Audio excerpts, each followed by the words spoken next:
It's day 166. Of the 29th year and beyond.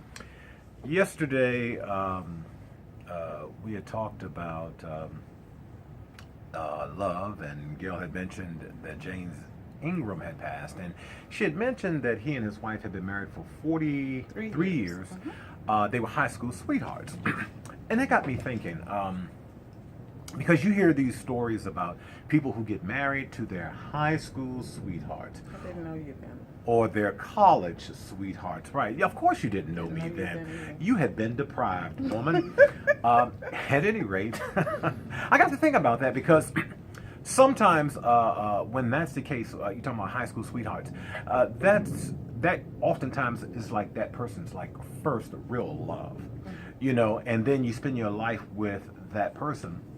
And it got me to thinking, you know, because sometimes when that's the reality for folks, they begin to think about what opportunities did I miss? You know, other people, you know, I've never experienced anything else or anybody else. I mean, am I missing something?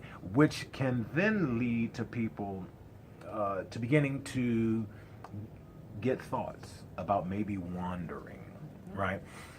My question is this. And I guess the same can be said because we're not high school sweethearts. Yeah. But when you've been married as long as we have, still getting to a place, what have I missed in these 29 years? What possible opportunities could there have been? Many, I'm sure.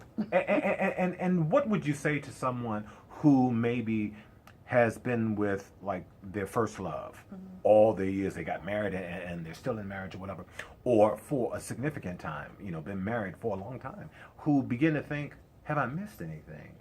You know, could I have found somebody different, better? Well, you know, and it's funny because I think Tay and Mike talked about that on Sunday when we were having dinner. She was saying something like keep the fire going or something. Or keep the heat going or something, you know, and that's the thing. When you've been with somebody for a long time, the one thing is you should be very comfortable with that person. And in that feeling comfortable, you should be able to say, hey, let's try this or let's do this. I mean, there should be no inhibitions about anything, in my opinion. I mean, you should really just be in that space where you're off to go and explore and do, and that's what keeps it fresh, that's what keeps it new. Well, and that could be very exciting, but still, if there's that lingering, but you're the only person I've ever known, you're the only person, you know, what reassures one that you're not missing a thing? Talk to some friends who've been divorced multiple times. I mean, that's the reality. I mean, how do you reassure somebody? I mean, here's the thing. I think it's great to have friends. I think it's great to know people, get into social groups and stuff like that, so you can really talk to others. I mean, if you've been isolated, fine, but if you're in the workforce or anything else, this really shouldn't be something that you really have to explore that far. I mean, when it comes to sexual, you may be wondering whether or not somebody else could do something different for you or do it better for you. But the reality, again, if you're in a love relationship with someone that you're very comfortable with, if there's something that you're not getting, ask for it. Excellent, excellent. I would simply say this. For those who may find themselves in a situation where they're wondering, you know, we've been together and you're the only person I've ever known, and the only person I've ever loved, you know, what have I missed? The reality is this.